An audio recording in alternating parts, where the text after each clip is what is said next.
For over 20 years, UGEE have been developing affordable digital drawing tools. That's nearly as long as I've been working in this industry, yet I've never had the opportunity to try one. Yes, I've heard of UGEE, but these days there seems to be more and more companies dipping their toes into the pen tablet pool. So many in fact that it's difficult to keep track of who is creating what. So when UGEE reached out and offered to send me the U1200, which is their entry-level pen display, I was eager to try it out. Now this is the smaller of their drawing monitors, with an active area of just under 12 inches. So not exactly tiny, but on the same level as most of today's tablets. The pen display I've tested that is closest to this would be the Wacom One, which I reviewed a while ago now. But UGEE's device is over £100 cheaper, plus it boasts twice the pressure levels. So does the lower price tag make the U1200 a less appealing option for digital artists, or can it compete with Wacom's own entry-level device? Continue watching to find out. Unboxing. The UGEE 1200 box is small and light, with the main eye-catching artwork on the front and device details on the back. After opening the box and removing the protective foam, you see the tablet in all its glory, safely wrapped in plastic. Beneath this, you will find a 3-in-1 cable which is used to connect the U1200 to your desktop or laptop. At one end is a USB-C connector, and at the opposite end you have a HDMI and 2 USB Type-A plugs, one black and another which is red. The red version is used to boost the power, which brightens the display.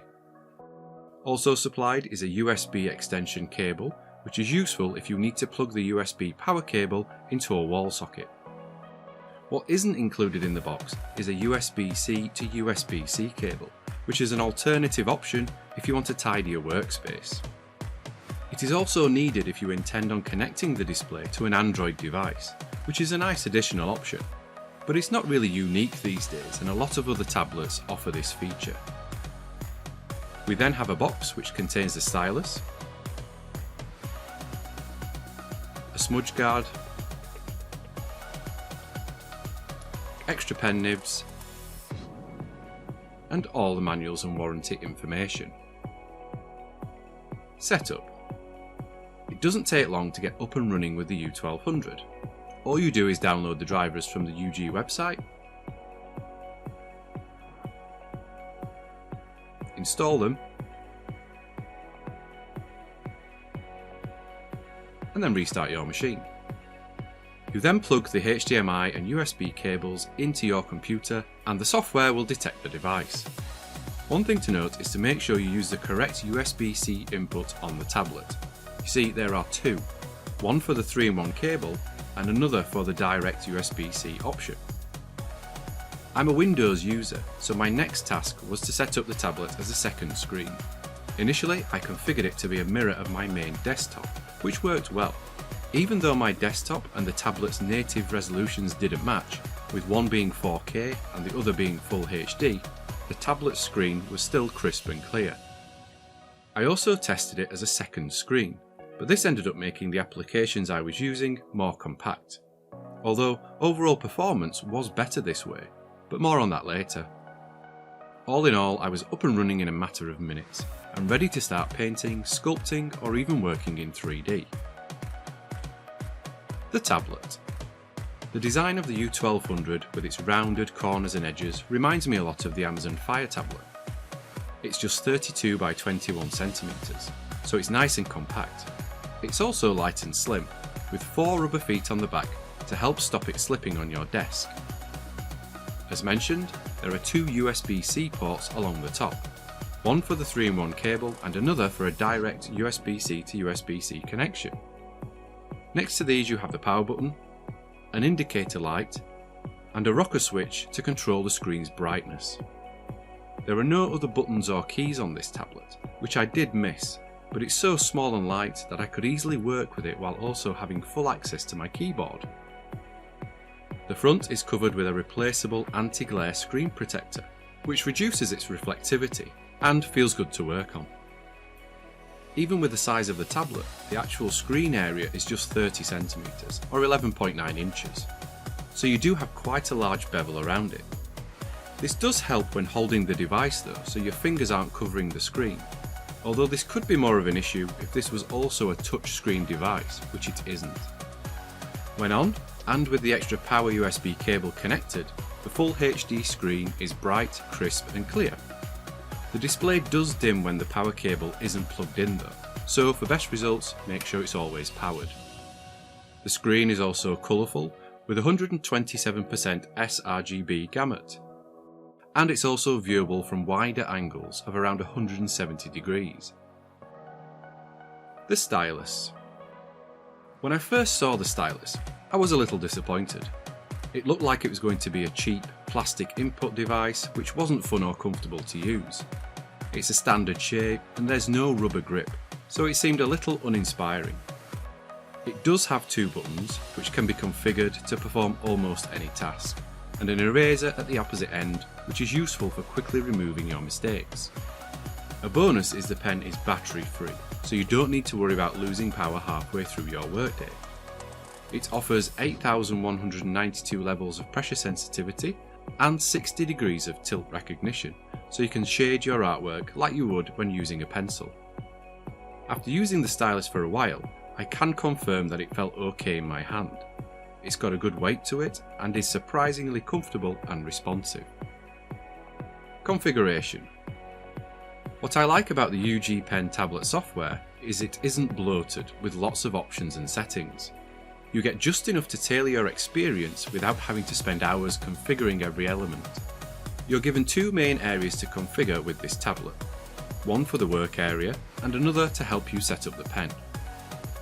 With the pen, you can change the buttons, so they use a certain key or trigger a hotkey. I always like to have Alt set as an option as I use it a lot, especially when working in 3D applications. As an additional option, you can adjust the pressure curve to suit your painting style.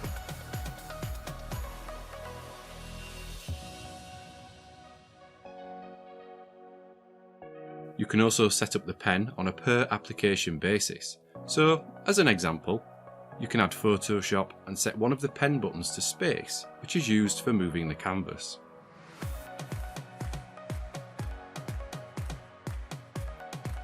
There are global settings available too, allowing you to disable some of the features, like the pen's pressure and tilt capabilities. With the work area, you can change what is shown on the U1200's display. So we can swap from the pen working on the main laptop display area to it only working on the tablet's screen. The tablet in use. As with every device I test, I like to work on a full project to give me time to try it under proper working conditions, rather than just playing around with it for half an hour. With the U1200, I was pleasantly surprised with how nice it was to use. The laminated screen offers some resistance, so you get that little bit of bite with each stroke, something you don't get with a glass screen. When using the tablet as a second screen, although the UI was more cramped, I found it to be quick and responsive.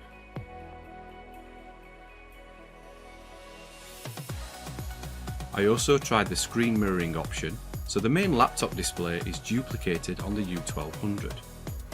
This did give me more room to work, but the performance didn't feel as responsive.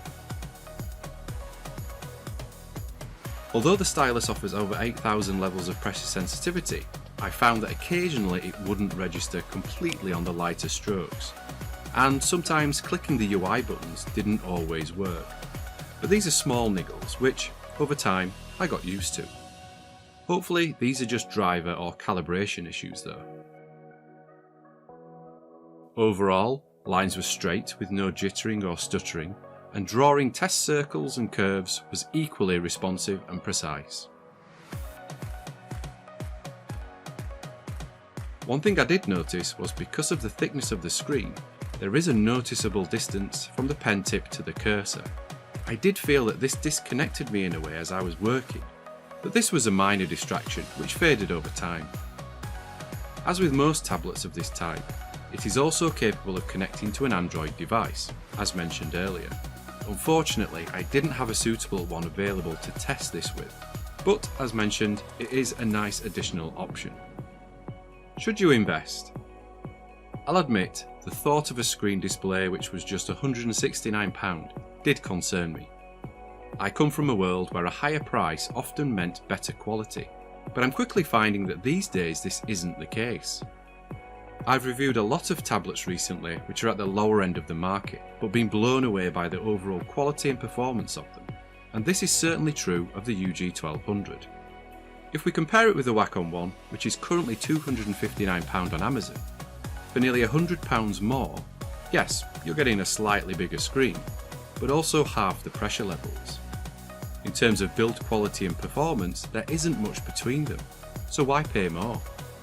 What I would say is that if your budget can stretch to it, I'd go the extra mile and get those extra few inches the U1600 offers.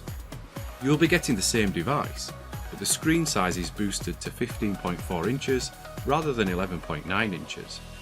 It will cost an extra £90 unless you manage to get it on sale, but it would be worth it. Okay, that's another review over. Thanks for watching right to the end, and make sure you also check out some of the other free videos and courses I have available. You can find links to all these on the screen now and in the description below. Remember, to help support future content and keep these videos free, visit the antCGi store, or if you want to go the extra mile, why not join the antCGi club? Alternatively, if you'd just like to show your appreciation for these videos, why not treat me to a coffee at my coffee page? Again, the link is on the screen now and in the description below. Thanks again for watching. This is antCGi signing off, and I will see you on the next one.